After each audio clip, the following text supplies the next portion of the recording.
Hello दोस्तों, आज की कहानी है शिकार के ऐलान की। सालों पहले एक घने जंगल में कुछ जानवर रहा करते थे। उसमें से एक शेर था और उसकी सेवा में हरदम लोमड़ी, भेड़िया, चीता और चील रहते थे। लोमड़ी को शेर ने अपनी सेक्रेटरी, चीता को अपना अंगरक्षक और भेड़िया को अपना गृह मंत्री बना रखा था। इसके अलावा चीता दूर दूर तक सारी खबरें लाकर शेर को देता, यानी वो खबरी का काम करता था। इन चारों को भले ही शेर ने अच्छे अच्छे पद दे रखे थे, लेकिन दूसरे जानवर इन्हें चापलूस मंडली कहते थे। सबको पता था कि चारों कोई काम करें चाहे ना करें, लेकिन शेर की चापलूसी खूब अच्छी तरीके से करते हैं। रोजाना चारों जानवर शेर की बड़ाई में कुछ शब्द कह देते, जिससे वो खुश हो जाता था। इन सबको चलते जैसे ही शेर शिकार करता था तो अपना पेट भरने तक खाने के बाद वो चारों इन खास पद में बैठे जानवरों को बाकी का हिस्सा दे देता था। इसी तरह लोमड़ी, भेड़िया, चीता और चील की जिंदगी बड़े आराम से कट रही थी। एक दिन खबरी चील ने अपने चापलूस दोस्तों को आकर बताया कि काफी देर से सड़क के पास में ही एक ऊंट बैठा हुआ है। भेड़िया ने सुनते ही पूछा कि क्या वो अपने काफले वालों से बिछड़ गया है। चीते ने इस सवाल को सुनते ही कहा कि चाहे जो भी हो, हम उसका शिकार करवा देते हैं। शेर ने उसके बाद कई दिनों तक आराम से हम खाएंगे, इस बात की सहमति देते हुए लोमड़ी ने कहा कि ठीक है, मैं जाकर राजा से यह बात करती हूँ। इतना कहकर सीधे लोमड़ी शेर के पास पहुंची और बड़े प्यार से बोली, महाराज, हमारा दूत खबर लेकर आया है कि एक ऊंट हमारे इलाके में आकर सड़क किनारे बैठा हुआ है। मुझे किसी ने बताया है कि मनुष्य जिस जानवर को पालते हैं उनका स्वाद काफी अच्छा होता है, एकदम राजाओं के खाने के लायक है। अगर आप कहें तो मैं यह ऐलान करवा दूं कि वह ऊंट आपका शिकार है। लोमड़ी की अच्छी बातों में आकर शेर ने कहा, ठीक है।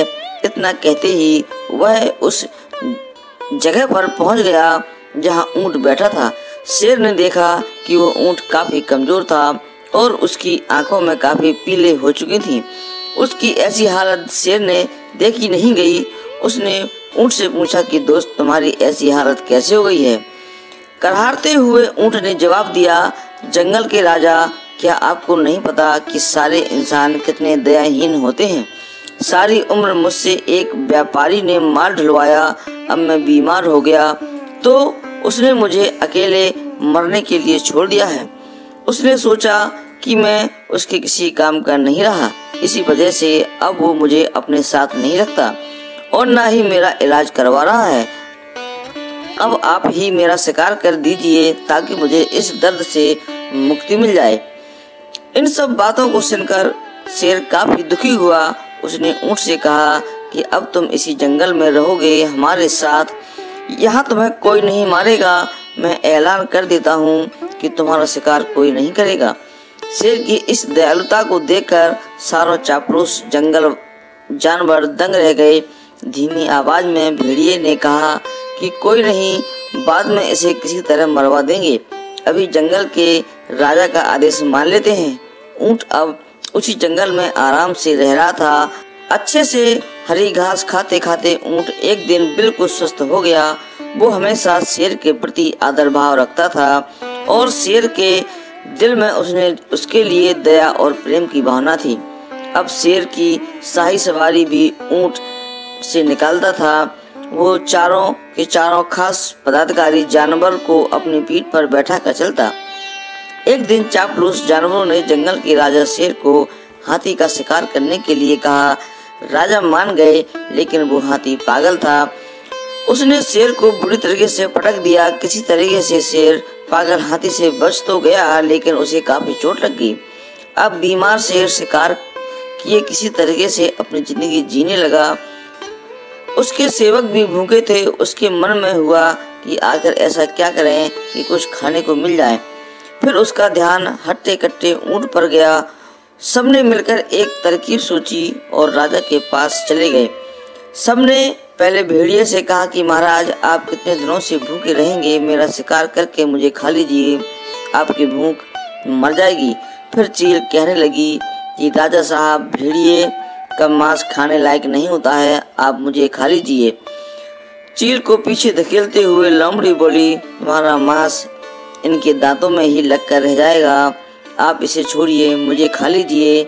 एकदम से फिर चीता बोला कि इसके शरीर में आपको सिर्फ बाल ही मिलेंगे, आप मुझे खाकर अपना भूख मिटा लीजिए। ये सब उन चापलूस जानवरों का नाटक था जिसे ऊंट समझ नहीं पाया। उसने भी एकदम से कहा कि महाराज, मेरी जिंदगी तो आपकी दी हुई है, आप इस तरीके से भूखे क्यों रहेंगे, आप मुझे मारकर खा लीजिए। चारों चापलूस जानवरों को इसी बात का इंतजार था। उसने एकदम कहा कि ठीक है महाराज, आप ऊंट को ही खा लीजिए, अब तो यह खुद ही कह रहा है कि मुझे खा लो और इसके शरीर में मांस भी काफी ज्यादा है। अगर आपकी तबीयत ठीक नहीं लग रही है तो इसका शिकार हम कर देते हैं। इतना कहते ही चीता और भेड़ियों ने मिलकर एक साथ ऊंट पर हमला कर दिया। कुछ ही देर में ऊंट की मौत हो गई। दोस्तों, इस कहानी से हमें ये सीख मिलती है, अपने आसपास चापलूस लोगों को नहीं रखना चाहिए, वो हमेशा अपने फायदे के ही सोचते हैं। दोस्तों, ये कहानी आपको कैसी लगी? अगर अच्छी लगी हो तो वीडियो को लाइक करना, अपने दोस्तों के साथ शेयर करना एंड चैनल को सब्सक्राइब जरूर कर लेना। धन्यवाद।